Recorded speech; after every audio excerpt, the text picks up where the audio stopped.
my liver out there on occasion. Okay. On to the Money in the Bank card. All right. Here we go. Daniel Bryan versus Big Cass. This one is actually a tough one. Previously, we saw these two go at it. I believe it was at the Payback pay-per-view. Daniel Bryan going clean. This go around, I don't know if it'll be the same way. And I don't know if it'll be clean either. Because right now the role that Daniel Bryan has is not your main event talent. They're trying to build him back up, is what they're trying to do. And trying to take advantage of that by helping him build up other talent. And doing a fantastic job with Big Cass. Which, in fact, that's who I'm taking. I'll take Big Cass in this one. But I was very, very tempted to take Daniel Bryan via DQ. You know? I really, really wanted to do that. But I've got a feeling I should take Big Cass. Yeah, we'll take Big Cass. We'll take Big Cass in this one. Not going to make it a lock. I can't make it a lock because I'm really unsure about this one. Either way, I know that they're going to make Cass look like a chicken shit. And that's great. Having a 7-foot-tall chicken shit is fantastic. Okay, and he's a great one to pull it off. So I'll take Cass in this one. Not sure a DQ loss would help him. No, that's true, Fire. I don't think a DQ loss would help him. But it would prolong the story. That's what I look at. I look at prolonging a program more than building up somebody. Seth Rollins defending the Intercontinental Championship against Elias. So think about this. Okay, think about the routes that you're going to go with this. Seth Rollins has held the title now. What is it? He won it? No, he didn't win it at WrestleMania. It was before that. Defended it in a multi-man clusterfuck at WrestleMania. He's defended it on occasion. But there's just something about this one. There's something about this one in that if he did beat Elias and he beat Elias clean, what are you going to do with Rollins? Who is he going to inevitably lose the Intercontinental title to? A returning Dean Ambrose? Nah, not really. You don't want to do that. Bobby Roode? Oh, God, that'd be awful. God, that would be so horrible. Finn Balor? Oh, puke. Disgusting. Ziggler or McIntyre? Maybe. Maybe. You could do that. Or potential Hardy or Wyatt. Who knows? But the problem is, right now at the moment, if Rollins were to win clean and put the kibosh on this program, what do you have him doing? Elias, you can have him just coming out and singing songs and pissing someone off, and then a face comes out, and, that's the end of that. Elias has a fallback plan. Rollins doesn't. I have no idea with this. Well, actually, I do. No, I do. If you've got nothing going on with Rollins, you want to prolong the program with him and Elias. And it's been fun. It's been fun with their segments. Seth is very hot right now. He's had some very good matches. He is becoming the workhorse. He is the workhorse of Raw. Workhorse of WWE almost. But he's the workhorse of Raw. So you want to take advantage of that. So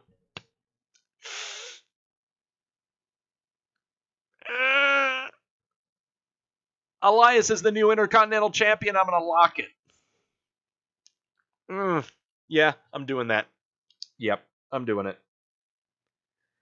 I'll take Elias with champ. I take Elias with the win, locking it. Okay?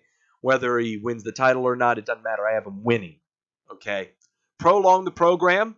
If Elias has the title, so be it. That means you're ensured a rematch, and Seth can get it back, and then you're ensured another match. If he wins dirty, that's fine. You're given another match. Okay? Keep these two going at it for the inevitable return of Dean Ambrose. That's where we see everything take form. That's where things really get interesting. So I think Dean Ambrose plays a factor into this program, but for now, I'm giving Elias the win, locking it. Don't know if he wins the title or not. I'm just giving him the win. Is what I'm doing. Oh boy, I'm taking some chances this time. Bobby Lashley versus Sami Zayn. Lashley's going to win. I've got to lock that one. That's a no-brainer. Oh, I'm going to pay dearly. I bet you they might try something with this one too. But I'm not even going to win. I'm not going to linger on that one. It's not worth it.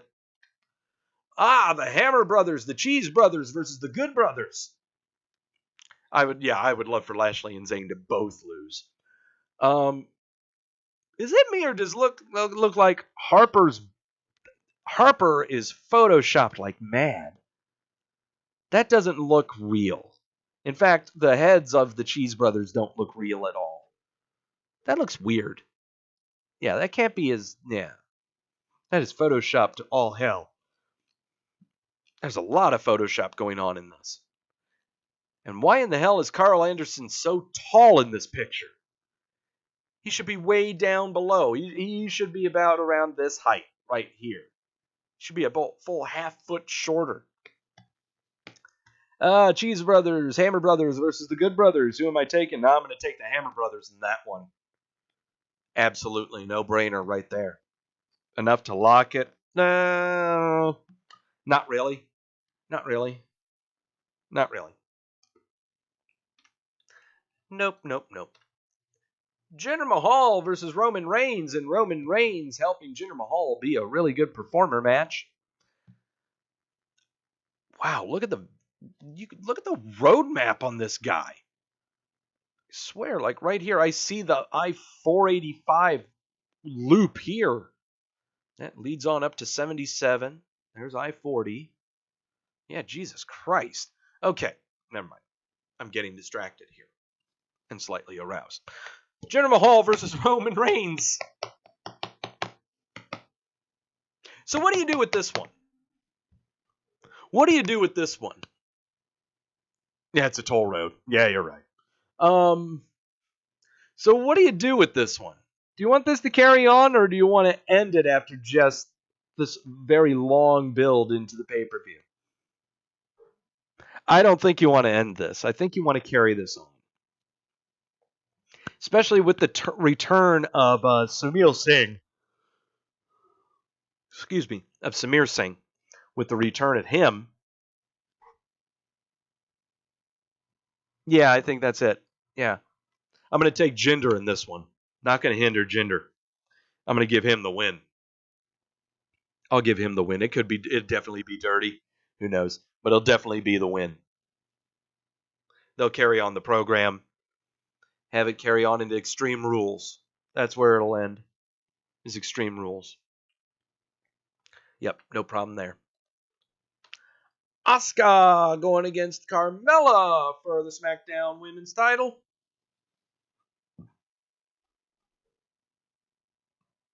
You're crazy to think that Carmella is going to lose this title this quickly.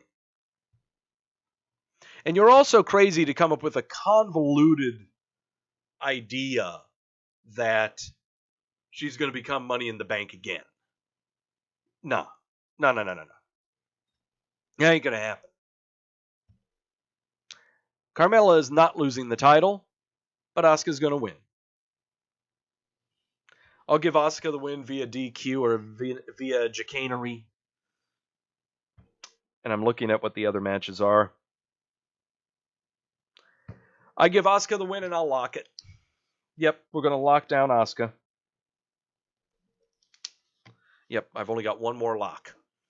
So right now we're at 4 shots. We've got one more shot to give. Ellsworth coming to help. There have been a lot of rumors involving Ellsworth coming back, and that's why I'm saying Asuka with the win via DQ, because that might happen, but I'm not counting on it. I'm just counting on chicanery. I'm counting on shenanigans, is what I'm looking at. I definitely see this program. This can go on for another month, another 2 months, Extreme Rules comes up with the next pay-per-view, they could change it into him being in a Shark Tank. You know? Who knows? But that's what I'm seeing. Excuse me. So, Asuka with the lock on that one. Oh, boy. Okay.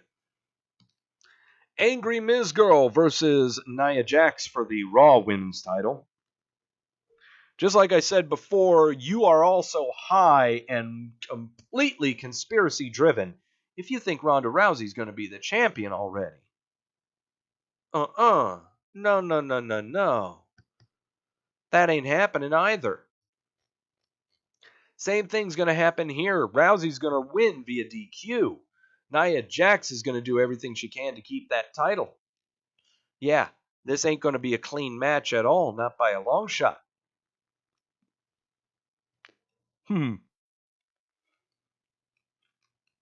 Do I lock it? I don't know. Oh, man. Do I lock it?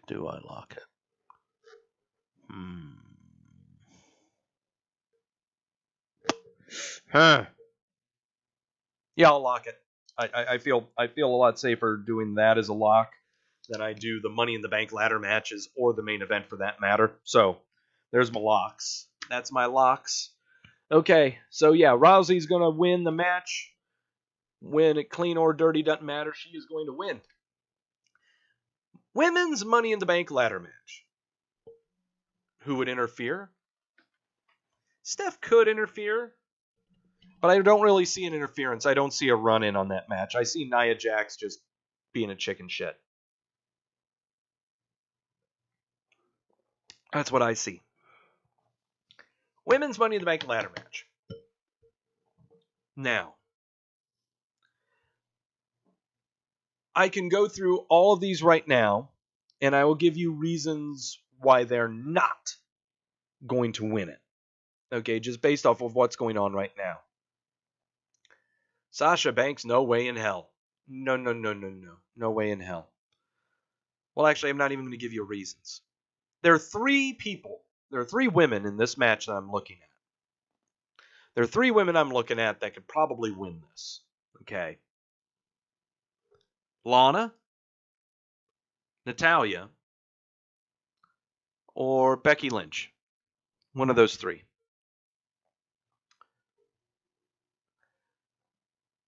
I could see a part in the match where Becky Lynch is climbing up the ladder trying to get the briefcase and Charlotte keeps her, or Becky Lynch keeps Charlotte, and those two start going at it.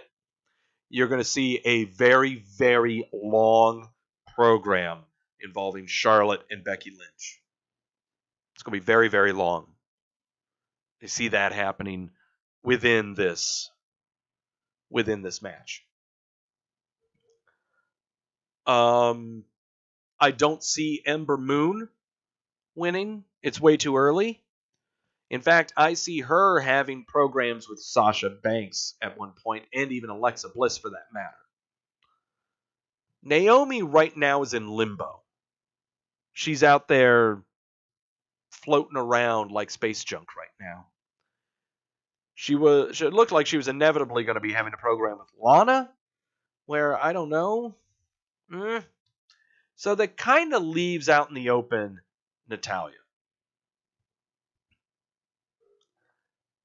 And I'm buying Natalya winning Money in the Bank. For the sole reason that when Ronda Rousey inevitably becomes WWE the Raw Women's Champion, she immediately cashes in on her and takes the title away from her, leading to a great pay-per-view match involving those two. Great match by their own definitions, not mine. But that's kind of what I'm forecasting here. I see programs involving Charlotte and Becky, Ember and Alexa. Naomi is space junk or going against Lana. Sasha is still doing her stupid shit with Bayley. So that leaves Natalya. Right? Process of elimination. This is a Sudoku puzzle. I'll take Natalya. I don't like it, She is completely cardboard, but it's for future's sake why we're picking her. It's for the armchair booker that I am and forecasting the future. That's why we're doing this. That's why. So we're going to take that same process and take that into the men's Money in the Bank ladder match. This one is way more difficult because there's so much potential in any one of these except for the wacky black guys at the end. On why you could have any one of these guys except for them win the Money in the Bank contract. Strike the New Day out of this. Strike the New Day out of it. And actually, Fire, I'd agree with you too. I can see Lana winning the briefcase and failing to cash in just because she does it so awkwardly or picks the wrong point to do it, Picks to do it when Asuka becomes champion, something like that. But you can make a case for any one of these 7 guys to have that briefcase. Finn Balor. Brock Lesnar stays as champion, and he has a hell of a match against Strowman or Reigns or whoever. He's gassed out. He comes out and cashes it in and gets back what he's never lost. Rusev, playing the popular card. You can absolutely see him overtaking anyone on the SmackDown roster who would be WWE champion. You could see him taking out AJ Styles. He's beaten him. You could see him take out Nakamura. You could see that. That's absolutely viable. The Miz, oh my God. The storylines are aplenty. The forecasting is incredible by what you can do with The Miz. You have The Miz win Money in the Bank. Somehow later on down the line, Daniel Bryan is built up enough to where he goes up against AJ Styles, or goes up against Nakamura, or goes up against someone who's the title. He wins the title. Miz cashes in on him. WrestleMania. WrestleMania right there. Miz, Daniel Bryan for the WWE title. God, yes. That's how you would do it. It sounds great, but it's way too much work to do. Way too much work to do. Braun Strowman, complete no-brainer. With how they've been building him the past weeks, no freaking brainer. And you can absolutely see him destroying Lesnar after any kind of match Lesnar would be in to become champion, to get the strap off of him. But that's the key, is that if you take a Raw performer winning the suitcase, you have to count on them taking the case away from Lesnar and it being viable. With Lesnar's contract coming up soon, it has to be someone viable. That's why it's really sketchy for me to believe that Bobby Roode or Kevin Owens would get the briefcase. Though the implications are there. You could see Reigns getting the briefcase and then Reigns winning the title and either one of those two coming out and taking out Reigns just like Sheamus did back then. The dark horse in all of it is Samoa Joe, and even though they've been painting him as a monster on SmackDown like Strowman to Raw, it's hard to believe that he would be considered the dark horse in this match. But he is, and the implications of him having the briefcase are phenomenal as well. Phenomenal being that if AJ Styles retains, him running out and cashing in, fantastic. You have got a great program built up for AJ and Samoa Joe to take you for as ever long as you need it to take you. Every one of these performers, except for the wacky black guys, have a case to win this title. Have a chance to win this title. Do I follow my heart and go with the ones that I have painted so much of a web around, like The Miz or Samoa Joe or Finn Balor? Do I do that? Or do I go with my brain and go with the one that just seems so simple? It's simple. You take the simple one. That's Strowman. I'll take Strowman in this.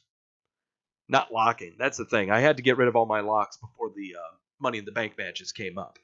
I will take Strowman in this one. It would not shock me if anyone else won it. If the New Day wins this, This is weird. Okay? And I really have a feeling it's going to be the entire New Day in this match.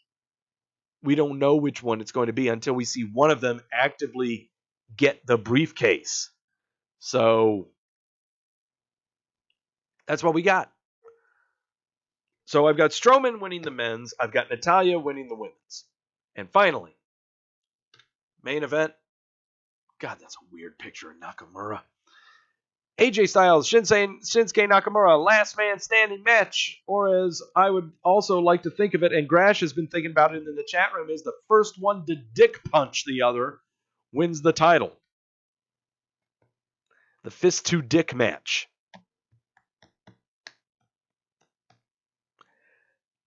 I'm taking Nakamura.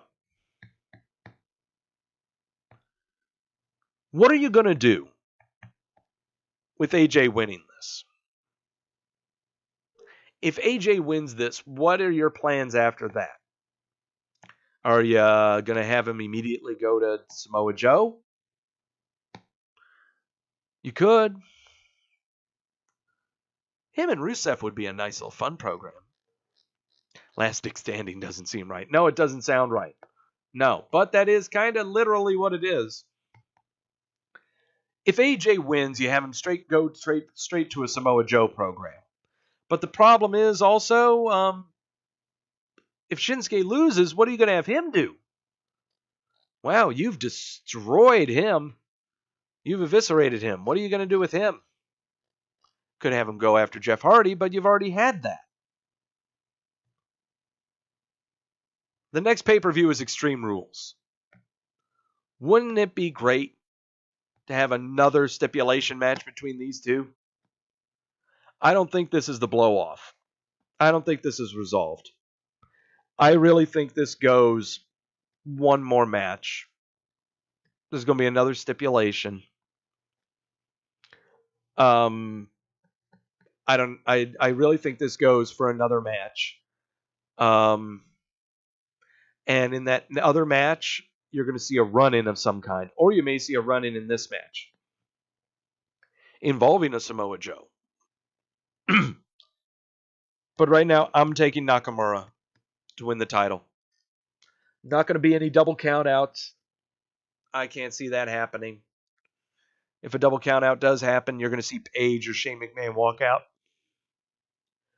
Tell it to go on.